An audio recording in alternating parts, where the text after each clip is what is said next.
Ano ba yung C-Trike na yan? Ano bang feature Conversion to nung no? tricycle na yan? Go ahead, Mr. Orpilla. Okay, magandang umaga po sa ating lahat at Opo. salamat po sa oras po na ito. Um, para po sa kaalaman po ng lahat, ang ating proyekto, ang ating C-Trike, ito po ay coined from the word converted electric tricycle. Ah, So, converted. bali, Okay. converted po, kaya siya C-Trike. Kasi yung karaniwan na alam kasi natin is yung e-trike or electric tricycle. Since ito po, ginagamit natin yung usual na tricycle po natin, yung conventional tricycle natin, ginagawa lang natin, kino-convert natin. We have the benefit of an electric tricycle, pero yung itsura pa rin po ng ating conventional tricycle. Bakit yun naisip na gumawa ng ganitong programa o proyekto? Tama. Anong nagbunsod sa inyo? Anong nag-inspire sa inyo? I-convert ang ating mga tricycle. Sige nga, Mr. Orpilla. Yes po. Unang-una po is yun nga, yung about combating the climate change. Yun Okay. po yung pinakauna po natin dito. Dahil po sa napakarami at I think third po yung transpo po natin sa CO2 emission, pinakamalaki sa CO2 emission. So isa po yun. Pangalawa po is yung dependence po natin sa fuel. Kapag nagkaroon po ng paggalaw ng presyo, naapektuhan po yung ating mga tricycle driver. So kaya po ang naggawa po tayo nung ganitong hakbang is we need to go for electrification po ng ating transportation. Ang isang issue nga lang po, yes, meron na. Ang dami na po imported na mga electric tricycle. Maputol kita. Ang Isusunod kong tanong dyan ano mga challenges ang hinarap nyo bago nyo magawa itong... For sure, meron yan, no? Kahit paano. I-share mo nga, Mr. Orpilla. Yun po, ang meron nga pong mga available na mga e-trikes po natin. Kaso yun nga, yung isang issue as to the adoption is yung cost. Masyado pong mahal. Gastos, At the no? same time, yung pong availability ng parts kasi karamihan po nito ay mga galing pa po ang abroad and also the technical know-how. That's why through the Department of Science and Technology, Opo. pinunduhan po nila ito para po yung mismong e-trikes gagawin po dito sa Pilipinas and yung parts po ay readily available din dito sa Nice. Pilipinas. Paano na-convert ito at paano kinu-convert? Yes po. Actually, parang basic arithmetic lang po yung ginagawa namin dito. Parang plus minus siya. So, minus, tatanggalin po natin yung engine, lahat po ng mga parts associated to its gas-fed operation, tatanggalin po natin. Then, papalitan po, i-add po natin yung na-develop po natin na electric conversion kit. So, parang minus and plus lang po siya, then equals the C-trike. So, yun po yung ating Ay, parang napakasimple, no? May arithmetic kayong Oo, binabanggit. basic arithmetic. Basic arithmetic. I like the sound. Sa amin matik-matik yan eh. Oo nga Anyway, so Mr. Orpilla, ilang tao ang kayang mag-convert o kailangang mag-convert Ng isang unit, isang unit oo. na yan? Palagay ko doon muna siguro sa yung main, yung yung mismong makina, bike. Tama. Go, Mr. Orpilla. Actually, ginawa po natin yung conversion kit po natin na modular na siya. So, yung mga basic parts po natin is already developed po na it will be a plug and play na lang yung dating. So, ang mangyayari po nito, yung conversion po natin ay magiging, dati po 2 man days. Ngayon po ay kakayanin na po natin in 1 man day. Aba. So, kung 2 tao po, kalahating araw lang po yung magiging conversion. Nakahanda na pala yung conversion kit. Hindi Yes. nandoon naman ang mga instructions kung paano isasalpak, ano mga tatanggalin muna doon sa mismong, alam kasi ang motorsiklo kung yan motor, meron yan ng fuel fed na motorcycle. Paano yan? Pag naisalpak na yung conversion kit, sino magsa-certify na ito ay handa na upang... ready to go na. Oo, paandarin na. Plug and play na. Plug na play naman. Ganun. Yes po.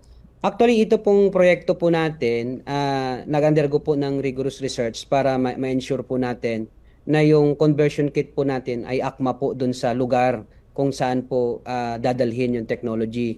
So prior po sa mga conversion na ginagawa, meron po tayong pag-aaral po na tinatawag naming tricycle assessment, drive cycle assessment, then compatibility analysis. So Kompleto, bago no? po tayo mag-convert, i-assure po natin na yung technology po natin ay akma po doon at magpe-perform po siya optimally. Abay, ang susunod na tanong dyan, Ate Presos, Congresswoman. Yes, Kuya Eh, Kiko. magkano naman po yung isang set Nako, niyan oo. para sa kapakanan ng ating mga taga-subaybay ngayon? Yes po. Right now po, si Cagayan State University po kasi, we are only the research entity. And ang mismong we will do the business is our target adapters. Which is Okay. right now, meron po kaming 4 na adapter. So sila po yung later on magpo-provide po ng talagang presyo po. But as to our research cost, Okay. ito po ay malayong mura po kung i-compare natin sa mga commercially available e-trikes. Opo. Yung for the reference po, yung mga commercially available e-trikes na nakikita po natin, ang cost po nun is 375,000 hanggang more than 500,000. Nako. So that's the Ang cost isang po. unit Oo, po mga yan. e-trikes po tatamahin. natin. Yung normal, traditional tricycle Yung mga or available another e-trike din. Para dyan Yes sa po. inyo, anong Ito po, ballpark since- figure? Since ginagamit po natin yung existing body po ng ating tricycle, so ito po yung research cost po natin is around 100,000. Pero ito po ay pwede pa pong mapababa. Yan ang magandang balita. Mapababa. Ito po ba ay eco-friendly? Masasabi natin at ano ba yung benepisyo sa paggamit nito? Tapos isa pang tanong ko, para dire-diretso po tayo, Sige. may mga charging station na rin po ba tayong nakahanda? Regular charging station din po ba ng kagaya ng mga electronic o electric vehicle? Okay. So, yes ma'am, thank you po for yung tanong na po.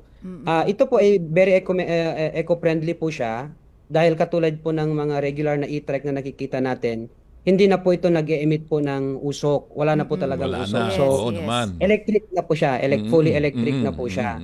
So, yung option naman po, meron po bang charging station? Yes. So, ito po ating e-trikes po, yung converted trike natin, is capable of 3 options. Meron po tayong 3 options. Okay. Ano-ano yung mga yun?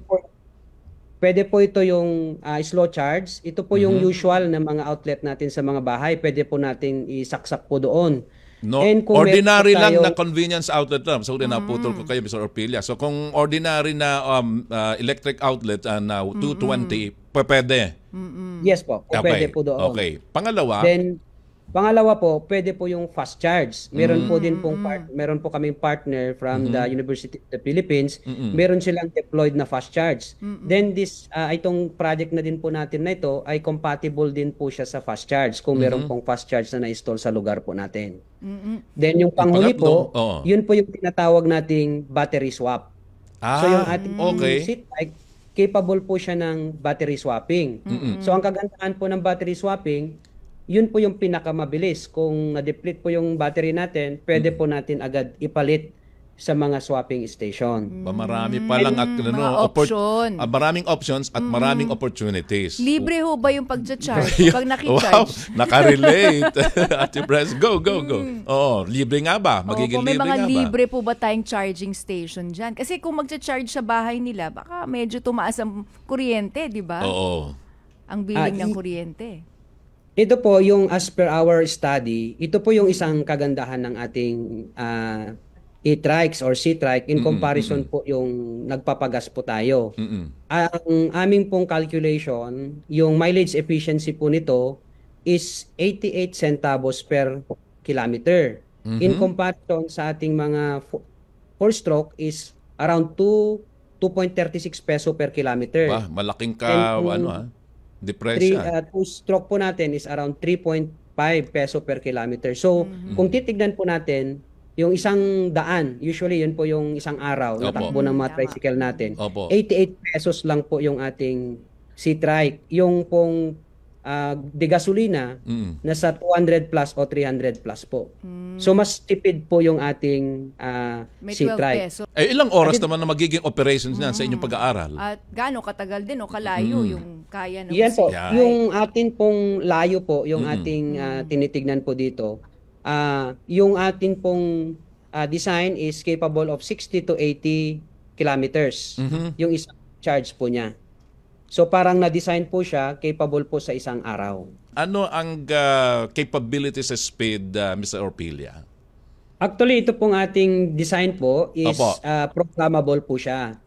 Pwede po nating i-program na kaya po niyang up to 80 kilometers per hour. Kaso nga po, per LTO guideline, yung mga ganitong design po, Oo. it should not be more than 50 kph. Ganon. Ito Yun. po, opo. Hindi dapat Hindi ihataw.